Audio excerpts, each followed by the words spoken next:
नमस्कार, मैं हूं आपके साथ पराग गुप्ता। आप देख रहे हैं इंडिया न्यूज उत्तर प्रदेश उत्तराखंड। दोपहर के 1 बज चुके हैं और अब स्पेशल रिपोर्ट में बात होगी सपा और बीजेपी के बीच तकरार की। दरअसल सपा अध्यक्ष अखिलेश यादव के बयान के बाद बीजेपी विधायक राजेश्वर सिंह ने समाजवादी पार्टी पर तीखा हमला किया है। राजेश्वर सिंह ने कहा कि एक वक्त था जब यूपी में हर दिन औसतन 7,650 संगीन अपराध दर्ज होते थे। सपा सरकार में व्यापारियों और व्यापार का क्या हाल था, पूरे देश ने देखा है। सपा शासनकाल में प्रतिदिन औसतन 7,650 गंभीर अपराध की घटनाएं घटती थीं, जिसमें व्यापारियों की हत्या, फिरौती और रंगदारी वसूलना, अपहरण, चोरी, डकैती आदि तमाम आम बातें थीं। सपा सरकार में यूपी अपराध के मामले में देश भर में नंबर 1 पर था। 5 साल के शासनकाल में 25,000 हत्याओं से पूरा प्रदेश दहल चुका था। व्यापार ठप हो चुका था, व्यापारी पलायन कर रहे थे। 2017 के बाद सीएम योगी के कुशल और दूरदर्शी नेतृत्व में उत्तर प्रदेश पूरे देश में सबसे सुरक्षित राज्य के रूप में स्थापित हो चुका है। मुख्यमंत्री योगी आदित्यनाथ द्वारा अपराध और अपराधियों के प्रति जीरो टॉलरेंस की नीति लागू करने से 70,000 से अधिक अपराधियों को गैंगस्टर एक्ट लगा है। 1,000 से अधिक पर एनएसए लगे। वहीं 200 से अधिक शातिर अपराधी मुठभेड़ में मारे गए। आज उत्तर प्रदेश संवर रहा है। यूपी में प्रति व्यक्ति आय 45,000 से बढ़कर 1,20,000 तक पहुंच गई है। उत्तर प्रदेश में बजट 8 लाख करोड़ से अधिक है। इसी मुद्दे पर चर्चा के लिए हमारे साथ एक खास पैनल जुड़ रहा है। इनमें सपा काल और बीजेपी के मौजूदा हालात पर विस्तार से बात आज इस शो में होगी, लेकिन उससे पहले कुछ प्रतिक्रिया सामने आई हैं। इस मुद्दे को लेकर सुनाते हैं आपको। मुझे पूरा भरोसा है कि जिस तरीके से समाजवादियों ने हमेशा कारोबार, बड़े उद्योग लगे और उत्तर प्रदेश की अर्थव्यवस्था बेहतर हो, उसके लिए काम किए हैं। नेताजी जी से लेकर के समाजवादी पार्टी की पिछली सरकार जो थी, उसमें भी बड़े महत्वपूर्ण फैसले लिए। आज जब मैं अखबार पढ़ रहा था, वो देख रहा था, उसमें तो जो इंसेंटिव दिए जा रहे हैं आज भी, वो इंसेंटिव उन्हीं उद्योगों को दिया जा रहा है जो कभी समाजवादी सरकार में शुरू हुए थे, बने थे। चाहे वो नोएडा का सैमसंग हो और चाहे आपके बगल में संडीला में पेप्सी का बड़ा कारखाना लगा हो। इसलिए बस कहने के लिए डबल इंजन की सरकार है, पर हर इंजन ईंधन की जुगाड़ में लगा है। माननीय अखिलेश यादव जी की बातें सुन के व्यापारियों के हित में आज वो बात कर रहे हैं, बड़ा हास्यास्पद लग रहा है। उनके समय व्यापारियों का और व्यापार का उत्तर प्रदेश में क्या हाल था, पूरे देश ने देखा। प्रतिदिन 7,650 गंभीर घटनाएं, गंभीर अपराध घटित होते थे। उसमें अपहरण, उसमें रंगदारी मांगना, व्यापारियों की हत्याएं करना, चोरी, डकैती शामिल था। उत्तर प्रदेश अपराध के मामले में उनके समय हिंदुस्तान में 1 नंबर पे था। 5 वर्षों में 25,000 हत्याएं हुई उत्तर प्रदेश में। पूरा प्रदेश दहल चुका था और व्यापार ठप हो चुका था। व्यापारी पलायन कर रहे थे। कोई उद्योग उत्तर प्रदेश में नहीं आ रहा था। आज उत्तर प्रदेश एक सबसे सुरक्षित राज्य के रूप में योगी आदित्यनाथ जी के नेतृत्व में स्थापित हो चुका है पूरे हिंदुस्तान में। किया और इसके बाद राजेश्वर सिंह को आप सुन रहे थे, उन्होंने पलटवार अखिलेश यादव समाजवादी पार्टी सरकार पर किया है। बीजेपी से बड़ा कोई माफिया नहीं है। अखिलेश ने कहा यूपी की जनता जानती है कौन माफिया है। टॉप 10 माफियाओं की सूची जारी नहीं हो पाई, कहने के लिए डबल इंजन की सरकार है। यूपी में व्यापारियों की बड़े पैमाने पर हत्या हुई। तमाम आरोप अखिलेश यादव की तरफ से बीजेपी के ऊपर लगाए गए, बीजेपी सरकार के ऊपर लगाए गए। उस पर राजेश्वर सिंह ने पलटवार किया है। इस वक्त हमारे साथ कुछ खास मेहमान जुड़ गए हैं, सीधा आपका परिचय कराते हैं, उसके बाद आज इसी मुद्दे पर होगी बात। अपर्णा दीक्षित बीजेपी से प्रवक्ता इस वक्त हमारे साथ हैं। अपर्णा जी, आपका स्वागत है। समाजवादी पार्टी से प्रवक्ता जितेंद्र वर्मा है। जितेंद्र वर्मा जी, आपका स्वागत है। वरिष्ठ पत्रकार शैलेंद्र श्रीवास्तव हैं। शैलेंद्र जी, आपका स्वागत है। शैलेंद्र जी, शुरुआत आपके साथ कर रहा हूं, उसके बाद दोनों राजनीतिक मेहमानों के पास जाऊंगा। पहला रिएक्शन आपका समाजवादी पार्टी की तरफ से जो अखिलेश यादव ने आरोप बीजेपी और सरकार पर लगाए उस पर, और जो पलटवार राजेश्वर सिंह ने किया है। नमस्कार सभी लोगों को। जी। अब चुनाव की तैयारी हो रही है अगले साल की, उसी भूमिका में सारी पार्टियां लगी हुई हैं। प्रमुख रूप से उत्तर प्रदेश में समाजवादी पार्टी है जो सत्तारूढ़ पार्टी भारतीय जनता पार्टी को टक्कर दे रही है। तो इसलिए अब ये दोनों ही मुख्य धारा में बने रहने की सभी कोशिशें करते रहेंगे। छोटे से लेकर छोटे मुद्दे को और बड़े से लेकर बड़े इशू को ये लेकर आपस में अपने पार्टी के माध्यम से एक दूसरे के ऊपर छीटाकशी के रूप में या एक दूसरे के फेल्योर होने के रूप में दर्शाने की कोशिश होगी। पूरा मामला ये रहेगा कि आम जनता केवल इन्हीं दोनों को ही देखती रहे, किसी तीसरे पर नजर न जाए। तो जहां तक रही बात समाजवादी पार्टी की तरफ से कहने का कि भाजपा स्वयं एक माफिया है, तो देखिए ये तो आदमी किसी के ऊपर बहुत क्रुद्ध होता है, गुस्से में होता है तो इसी तरह की बातें करता है कि ये तो गुंडा है। जैसे कभी रामशरण दास जी मायावती जी को बोले थे तो गुंडी है तो लोग हंसी मजाक में उसको बात करते थे, लेकिन उनकी शैली थी बात करने की रामशरण दास जी की, जो कि सपा के प्रदेश अध्यक्ष हुआ करते थे। आज से 15 साल 20 साल पहले की मैं ये बात बता रहा हूँ। तो ये तो भाव है इंसान का व्यक्त करने का, तो ये व्यक्त करेंगे और ये साबित करने की कोशिश भी करेंगे। और दरअसल अगर देखा जाए तो इस तरह के जो आरोप लगाए जाते हैं वो अपनी भावनाओं को दर्शाने के लिए और अपने लोगों को इनडायरेक्ट में सचेत करने के लिए कि देखिए ये क्या क्या कर सकते हैं। एक मिलता जुलता एग्जाम्पल इसीलिए दिया जाता है ताकि सामने वाले की समझ बात बहुत कायदे से आ जाए। माफिया एक ऐसा शब्द है जिसको सुनकर के बहुत से लोग बहुत खुश हो जाते हैं कि मुझे माफिया कहा गया, और बहुत से लोग होते हैं जो डर जाते हैं, सोचते हैं यार बिना बात के 2 मुकदमे भी और लग जाएंगे हमारे ऊपर। तो ये इस तरह की बातें चलेंगी और ये लोगों का ध्यान आकर्षित करता रहेगा। और जहां तक राजेश्वर सिंह जी ने कही है तो उन्होंने आंकड़ों को प्रस्तुत किया है और उनका ये कहना कि समाजवादी पार्टी के समय में लॉ एंड ऑर्डर ज्यादा अच्छा नहीं था, ये उनका अपना वर्जन है। और कहीं न कहीं से इन्हीं सब बातों को जनता के बीच में रखने के बाद में ही भारतीय जनता पार्टी सत्ता में आई थी। तो कितना वो सही कितना गलत, ये तो आंकड़े जो तथ्यात्मक रूप से सरकारी आंकड़े हैं, ये अगर उसको हम देखें तो हमको थोड़ा सा तो उन पर भी ठीक है, विश्वास करना पड़ेगा। अगर गलत है तो उसको सुधार कराना पड़ेगा। और ये राजेश्वर सिंह जी क्योंकि वर्तमान में लखनऊ में एक अच्छी साफ सुथरी छवि रखते हैं, ईडी में कभी ये जॉब किया करते थे, उसके माध्यम से आए हैं, तो इनका अपना एक बड़ा नेटवर्क भी है।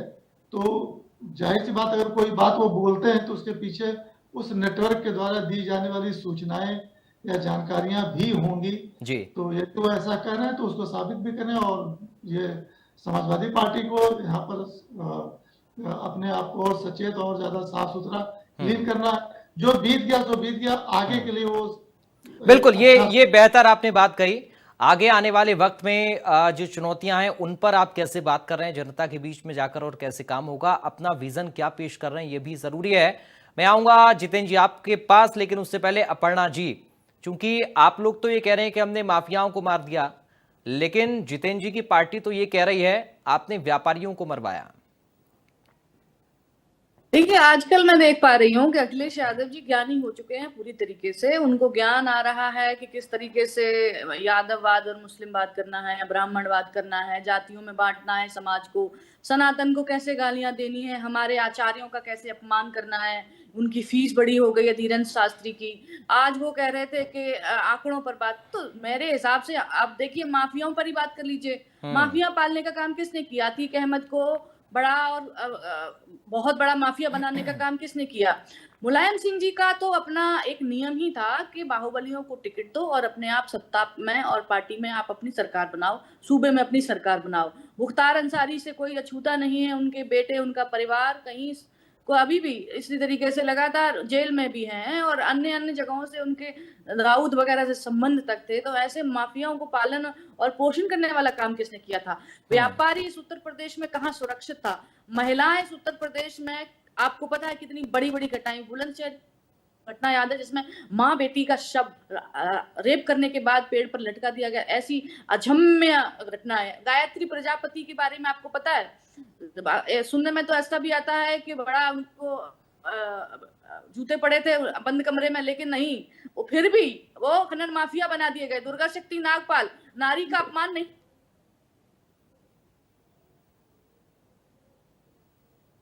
डीजीपी ने कह दिया था हाई कोर्ट से कि देखिए एफआईआर जो है ना, हम तो उनको पकड़ना चाहते हैं, लेकिन वो वही उसी समय पर अखिलेश यादव के साथ मंच साझा करते थे। ये थी कानून व्यवस्था अखिलेश यादव के राज की और समाजवादी पार्टी के राज की। उस वक्त लोग कहते थे जिस गाड़ी में बैठा है सपा का झंडा, उसमें समझो बैठा है गुंडा। ये नारे ठीक है, ठीक है अपर्णा जी, आपने नाम लेकर बहुत सारे ठीक है, आपकी अपर्णा जी माफी चाहूंगा, आपकी आवाज में थोड़ा सा डिस्टरबेंस आ रहा है। अब तक आपने जो कहा मैं उसी आधार पर अब आगे जितेंद्र जी के पास चल रहा हूं, तब तक हम आवाज को दुरुस्त कर लेते हैं। मैं पीसीआर टीम से कहूंगा जरा देखिए अपर्णा जी की आवाज में क्या डिस्टरबेंस है। तो जितेंद्र जी, अपर्णा जी ने कई सारे नामों को गिनाया, मुझे पता है कि नाम आप भी गिना सकते हैं, आपके पास भी लिस्ट होगी क्योंकि आप अक्सर गिनाते भी रहते हैं। लेकिन सवाल यह है कि अगर बीजेपी ये कह रही है कि हमने माफियाओं को मारा, तो फिर ये किस आधार पर समाजवादी पार्टी कह रही है कि हमने माफियाओं को नहीं, हमने व्यापारियों को बढ़ाने का काम किया?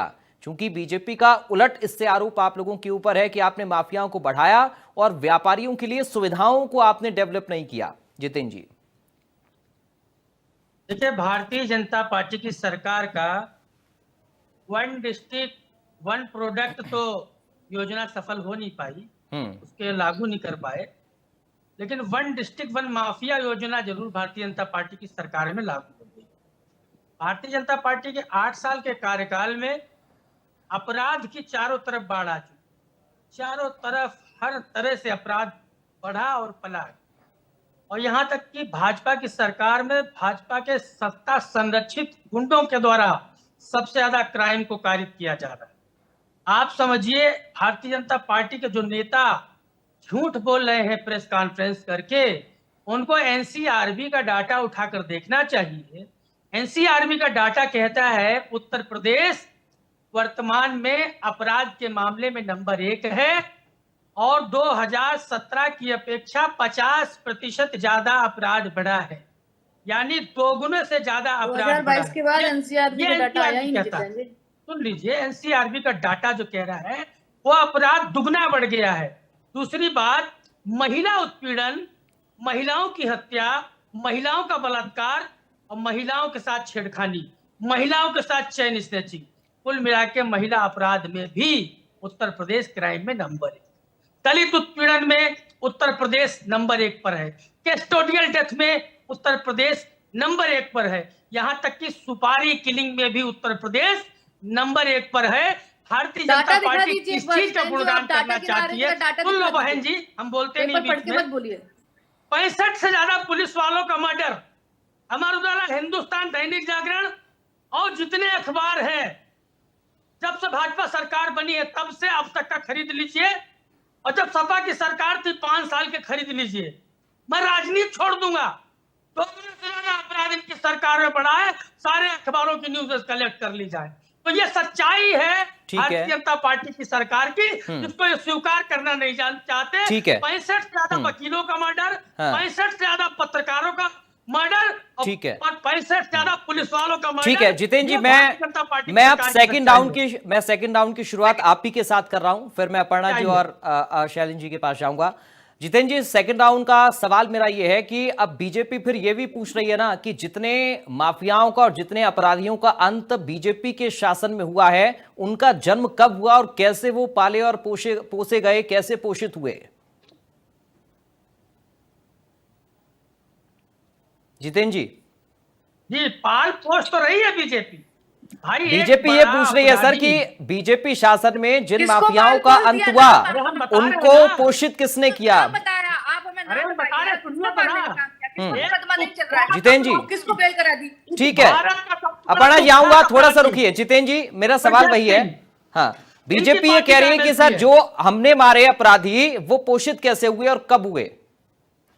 मैं कह रहा हूं ना, पोषित हो रहे हैं ब्रजेश सिंह। क्यों पोषित हो रहे हैं ब्रजेश सिंह? क्यों पोषित हो रहे हैं धनंजय सिंह? एक इनामी अपराधी क्रिकेट का उद्घाटन कर रहा है। लीजिए अपर्णा जी, इनामी अपराधी नाम लेकर आ रहे हैं वो भी एमएलसी बनाया जा रहा, बीजेपी का एमएलसी। कौन दोष रहा है? ये टॉप लोग हैं भारत के। नहीं जितेंद्र जी यूपी के ठीक है, टॉप लोग, देखिए उन्होंने नाम गिनाए, आप भी नाम गिना रहे हैं। हैं। मैंने पहले ही कहा नामों की तो लिस्ट आप लोगों के पास पहले ही रहती है, कोई भी पक्ष हो। लेकिन सवाल यह है कि बीजेपी ये भी पूछ रही है कि अगर हमने अपराधियों को मारा तो वो उनका जन्म कब हुआ, उन माफियाओं को पोषित किसने किया जो इस शासन में मारे गए हैं? ब्रजेश सिंह को क्यों नहीं मारा? धनंजय सिंह को क्यों नहीं मारा? सोनू को क्यों नहीं मारा? उसका मैं जवाब बोलूं तो क्या? अरे आप जो तो सवाल दोस्तों को पूछेंगे क्यों उसका नहीं जवाब किया? अपर्णा जी देंगी, लेकिन उनके सवालों का जवाब भी तो आपको देना होगा ना सर। तो ठाकुर होने का लाभ दिया गया क्या?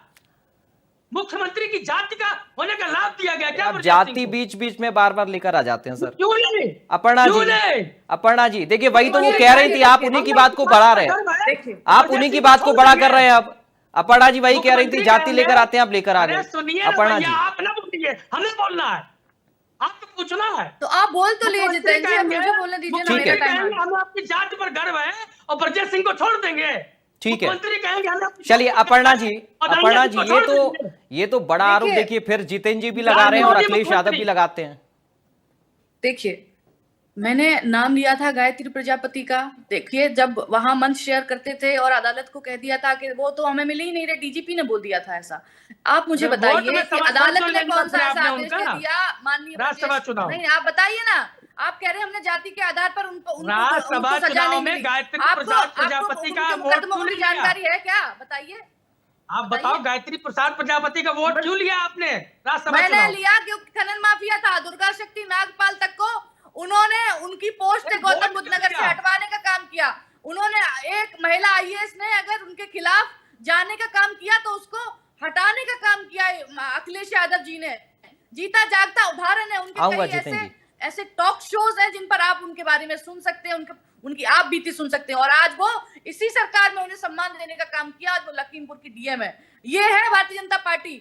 और सुनिए, ये आप ब्रजेश सिंह का नाम ले ले कह देते हैं कि वो ठाकुर है या फिर आप कोई भी फैक्टर लगा देते हैं। आप मुझे बताइए, जरा मुझे प्रश्न का एक का जवाब दीजिए कृपया करके कि ये आपने जो एक घटना हुई थी कथावाचक वाली, आपने इसको लेकर यादववाद किया कि नहीं किया? आपने ये बताने का काम किया क्योंकि आपको डर था कि वो गगन यादव करके जो है ना व्यक्ति, वो कहीं ना कहीं आपके यादव वोट में सेंध लगा रहा था, इसलिए आपको ये समस्या हो रही है। इसलिए आपने जितेंद्र जी आ रहे हैं। और ब्राह्मण और यादव करने का काम किया है। ठीक है। जातियों को जो बांट रहे हैं ना समाज में, ये सब देख रहे हैं। और रही बात अदालत की, ब्रजेश सिंह की, धनंजय सिंह की, अदालत में मुकदमे चल रहे हैं, उनकी पैरवी वो करते हैं, अपनी तारीखें करते हैं। सरकार का और मुख्यमंत्री का उससे कोई लेना देना नहीं है। और अगर लेना देना है तो मुझे बताइए क्या लेना देना है। अगर आपके पास कोई ठीक है। साक्ष्य है तो साक्ष्यों के आधार पर बोलिए। ठीक है शैलेंद्र बार-बार जी, धनंजय सिंह ठीक है का और शैलेंद्र जी, ब्रजेश आप सिंह सही का कह रहे थे। नाम चुनाव बोले, नजदीक आते आते फिर इस तरह की राजनीति वोट बैंक के लिए लाजमी हो जाती है, राजनीतिक दलों के लिए, और वो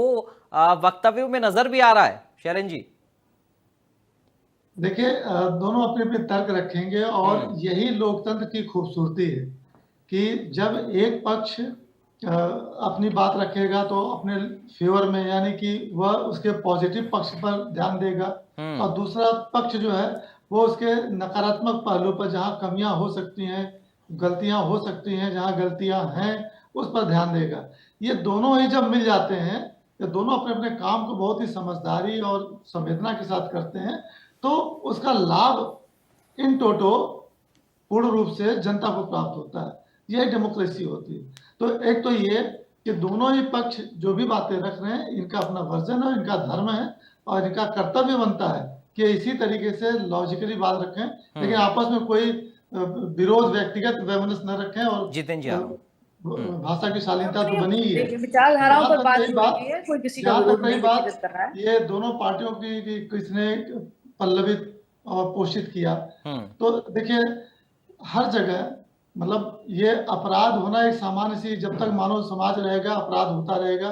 कंट्रोल में है तो ठीक है, कंट्रोल की जब बाहर होता है तभी दिक्कत आती है। एक बात। दूसरी चीज कि हर जगह दो दो पक्ष होते हैं, कई पक्ष होते हैं, तो ये जो एक पक्ष अभी मारा गया है इधर बीच एनकाउंटर में खत्म हुआ है, तो उसका अभी दूसरा पक्ष जो है वो बहुत कायदे से शांत भाव में, सुरक्षित भाव में है। तो निश्चित रूप से एक पार्टी दूसरे पार्टी के इस पक्ष पर भी नजर डालेगी। ठीक है। वो चीज है तो दोनों ही पक्ष है, कम से कम एक तो कम हुआ, अब दूसरा दूसरे को कम कर देगा। ठीक है जितेंद्र जी अपनी बात रखना चाह रहे हैं, बोलिए, फिर अपर्णा जी आपके पास आ रहा हूं मैं। इन्होंने जाति की बात कही तो मैं अभी 2-3 बातें कहना चाहता हूँ। जी। अभी लखनऊ में एक छोटी बच्ची का रेप हुआ, उसकी हत्या हुई, आरोपी दिलीप वर्मा, पुलिस ने उसको मारा, हत्या किया, एनकाउंटर किया, अच्छा किया, हम प्रशंसा करते। लेकिन उसी लखनऊ में 2.5 साल की बच्ची का रेप सत्येंद्र पांडे ने किया, पुलिस ने उसको अरेस्ट किया, न कहीं एक लाठी मारी, न कहीं पैर पे गोली मारी, न कहीं सीने पर गोली मारी, कोई एनकाउंटर नहीं हुआ, उसको जेल भेज दिया। इसमें जाति का ही अंतर है। अभी एक मुस्लिम ने महिला को छेड़ा, उसके पैर में गोली मार दी, बहुत अच्छा कि एक नहीं 3 गोली मारनी चाहिए थी। लेकिन बीएचयू के वो 3 बलात्कारी भाजपा आईटी सेल के पदाधिकारी, उनका क्या हुआ? अरेस्ट हुए, प्यार से जेल भेज दिए गए और प्यार से उनकी जमानत हो गई। तो जाति भेदभाव सामने दिख रहा है। कौन जाति भेदभाव कर रहा है? हरदोई की 2 घटनाएं हैं। जिस जाति पर मुख्यमंत्री जी कहते हैं मुझे गर्व है, ठीक उसी है। व्यक्ति ने एक, सुन लीजिए भाई, आप सुनने नहीं देते सर आप बोलिए, छोटा छोटा थोड़ा सा रखिए। नहीं जितेंद्र जी आप बोलिए, आप बुरा मत मानिए, आप बोलिए, लेकिन थोड़ा छोटा छोटा रखिए, समय कम है को सच्चाई नहीं सुनने देंगे क्या सर? सुनने दीजिए। अब जितेंद्र जी आप कितना समय लेंगे? समय कम बचा है, इसीलिए मैं कह रहा हूं थोड़ा कंक्लूड करिए उसे। डिबेट की टाइमिंग भी तो कोई जितेंद्र जी ये तरीका गलत है, आप पहले भी ऐसा कर चुके हैं मेरे साथ, ये गलत तरीका है आपका। सर एक मिनट सुनिए, एक मिनट ठंडे दिमाग से पहले बात सुनिए मेरी। चर्चा के समय की एक मर्यादा होती है सर। ऐसा नहीं होता कि मैंने आपको बोलने के लिए छोड़ दिया और आप नॉन स्टॉप बोल रहे हैं, ऐसा नहीं होता है सर। पॉइंट टू पॉइंट बोला जाता है, पॉइंट टू पॉइंट। आपने जो पॉइंट रखे अब उन पर जवाब ले लीजिए। अब इतना समय नहीं है ना कि मैं आपको शाम तक बोलने दूंगा सर, इतना समय नहीं होता है प्लीज। जब मैं सवाल पूछ रहा था तब आपसे जवाब नहीं दिया जा रहा था, फिर मैं अपने सवाल पर आऊंगा तो बोल नहीं पाएंगे आप। अरे जब सवाल पर आऊंगा तो बोल नहीं पाएंगे। शांत हो जाइए आप, शांत हो जाइए, आप रुक जाइए। अपर्णा, ठीक है अपर्णा दीक्षित, आप रुक जाइए। अपर्णा जी बोलिए। देखिए ये बात सच है कि अगर डिबेट हम 20 मिनट की करते हैं तो उसमें छोटा छोटा ही बोला जाता है, पॉइंट टू पॉइंट बोला, लेकिन आपा नहीं खोया जाता है। आप प्लीज आपा मत खोइए, पानी पीजिए। दूसरा ये है कि आपने हमारी जाति के आधार पर आप बखिया उधेड़ने की बात कर रहे थे। जब मैं बखिया उधेड़ने का काम करती हूँ, आपने कहा मुख्यमंत्री के जात आपको इतनी पीड़ा हो रही है, धीरेन्द्र शास्त्री 50 लाख रुपए अंडर टेबल ले रहे हैं। जरा मुझे बताइए, सैफई महोत्सव में 50 लाख रुपए सलमान खान को जरा बताइए ना, तो उसमें अंडर टेबल नहीं जाता था क्या पैसा? वो पैसे का हिसाब नहीं देंगे क्या? आपके हिसाब से वो पैसा नहीं था क्या? आप अपने मनोरंजन के लिए इस्तेमाल करते थे। हम यहाँ सनातन को, अध्यात्म को आगे बढ़ाने का अगर कोई व्यक्ति काम कर रहा है तो आप उसे अंडर टेबल का पैसा बताएंगे। ये तो आप सनातन बता दो। ठीक है और आपकी पार्टी। जितेंद्र जी थोड़ा सा रुकिए। अब शैलेंद्र जी सवाल ये है कि राजनीतिक पार्टियों के नेताओं की आदत हमेशा ऐसी होती है कि मीठा मीठा गप गप और कड़वा कड़वा थू थू। अब मेरा सवाल ये है कि आपने तो एक लंबे समय तक राजनीतिक दलों को देखा, किस तरह के हालात ग्राउंड पर रहे ये भी आपने देखा है। जो माफिया इस शासन में मारे गए, जेल गए, उनका नाम पिछली सरकारों से जुड़ा रहा। अगर उनका नाम पिछली सरकारों से जुड़ा तो क्या पिछली सरकारें इस सरकार पर भी माफिया राज होने का आरोप लगा सकती हैं? क्या ये भी एक अलग दिशा नहीं है कि आप अपनी बातें जिन पर आपके ऊपर आरोप लग रहे हैं उनको तो नकार रहे हैं, लेकिन दूसरों पर भी आप आरोप लगा रहे हैं? अपनी बात को भी तो कम से कम स्वीकार करें शैलेंद्र जी। देखिए, ये चुनाव में आना और राजनीति में आना, ये सब चीजें ऐसा लगता है जैसे अधिकतर लोग तब केवल व्यवसाय या अपने करियर के पॉइंट ऑफ व्यू से आते हैं। गौर कीजिए, राजनीति अब तो देख रहे हैं फुल टाइम लोग इसमें राजनीति में हैं और ये समझ नहीं आता कि इनका धंधा बिजनेस क्या है, ये क्या काम करते हैं, इनके तरक्की का क्या कारण है, बेस क्या है, सोर्स ऑफ इनकम क्या है इनकी।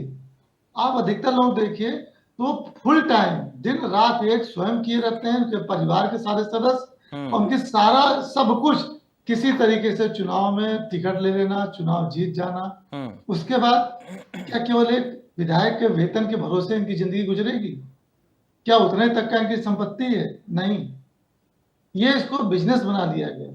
तो जिस तरह बिजनेस में गला काट प्रतियोगिता होती है ना, कट थ्रोट कंपटीशन, इस शब्दावली, कट थ्रोट, गला काट दो, वो वाला भाव इसमें भी आ गया। क्यों? क्योंकि ये व्यवसाय हो गया।